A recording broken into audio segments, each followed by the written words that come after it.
مہکار میں وہ، جنگل میں کوہسار میں وہ، سورج چاند ستاروں میں، مومن کے کردار میں وہ، پھولوں کی مہکار میں وہ، جنگل میں کوہسار میں وہ، سورج چاند ستاروں میں، مومن کے کردار میں وہ، حور و ملکیاں جن و بشر، سب پر ہے مالک کی نظر، ہر دم اس کا ذکر سنا کی مہکار میں وہ، جنگل میں کوہسار میں وہ، سورج چاند ستاروں میں، مومن کے کردار میں وہ، پھولوں کی مہکار میں وہ، جنگل میں کوہسار میں وہ، سورج چاند ستاروں میں۔ زندہ باد زندہ باد۔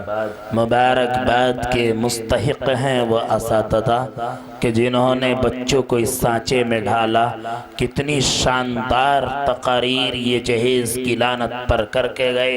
بہرحال وقت کی قلت ہے، وقت بہت تیزی سے اپنی منزل کی جانب جا رہا ہے۔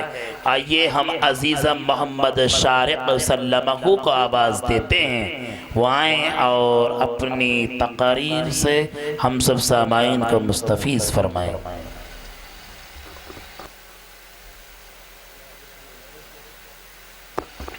اور جن بچوں کو آپ سماعت کر رہے ہیں، خوشی کی بات یہ ہے کہ ان بچوں کے سر پہ دستار فضیلت بھی ہوگی۔ یہ بچے ماشاءاللہ حافظ قرآن بھی ہوئے ہیں، اس لیے خرم پور کے نوجوان جو ارد گرد بیٹھے ہوئے ہیں وہ پنڈال گاہ میں تشریف لے آئیں۔ الحمدللہ وکفا وسلام علی عباده الذین اصطفى اما بعد فاعوذ باللہ من الشیطان الرجیم بسم اللہ الرحمن الرحیم یا ایہا النبی قل لأزواجک وبناتک ونساء المؤمنین یدنین علیہن من جلابیبہن۔ بے پردہ جو نظر آئیں کل چند بیویاں، بے پردہ جو نظر آئیں کل چند بیویاں، اکبر زمین میں غیرت قومی سے گڑ گیا۔ پوچھا جو ان سے آپ کا پردہ وہ کیا ہوا، پوچھا جو ان سے آپ کا پردہ وہ کیا ہوا، کہنے لگے عقل پہ مردوں کے پڑ گیا۔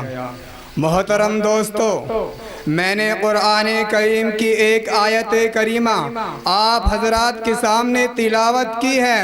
اس کے اندر نبی اکرم صلی اللہ علیہ وسلم کو اس بات کی ہدایت کی گئی ہے کہ اے نبی اپنی بیٹیوں اور اپنی بیویوں اور تمام مسلمانوں کی عورتوں کو اس بات کا حکم دیجئے کہ اپنے اوپر تھوڑی سی چادر لٹکا لے، یعنی کلام اللہ شریف کی اس آیت میں پردے کا حکم نازل ہوا ہے۔ دوسری آیت کریمہ ہے وَلْيَضْرِبْنَ بِخُمُرِهِنَّ عَلَى جُيُوبِهِنَّ کہ عورتیں اپنی اوڑھنیوں کو سینوں پر ڈال لیا کرے۔ اس آیت سے بھی پردے کے جانب اشارہ ہے۔ محترم دوستو، جب مذہب اسلام کے روشن ستاروں سے کفر الحاد اور ظلمت و جہالت کے بادل چھٹے، بے غیرتی اور بے حیائی کی تاریکیاں ختم ہوئی، قرآن و پاک کے عدل و انصاف سے باطلوں کے جھنڈے گر پڑے، مظلوموں اور بے کسوں کو مساوات اور برابری کا درجہ ملا، خاص طور پر ان عورتوں کو جو ظلم و ستم کی چکی میں پس رہی تھی، مصائب و آلام کے پہاڑ ان پر توڑے جا رہے تھے۔ اسلام نے انہیں ذلت و پستی کے غار سے نکال کر بلندی پر پہنچایا۔ ظہور اسلام سے لے کر صدیوں تک مسلمان عورتوں کے بڑائی کے گیت گائے جاتے رہے۔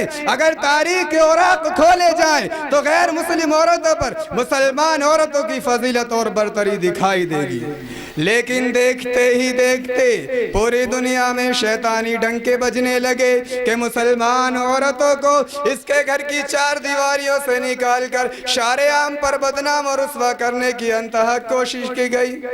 وہ شمع محفل جس کو درندہ صفت لوگوں کے حوالے کیا گیا، صرف ان کی ایک ہی صدا تھی کہ پردے کے گریبان کو چاک اور ریزہ ریزہ کیا جائے۔ اور عورتوں کو بے لگم اور بے حیا چھوڑ دیا جائے۔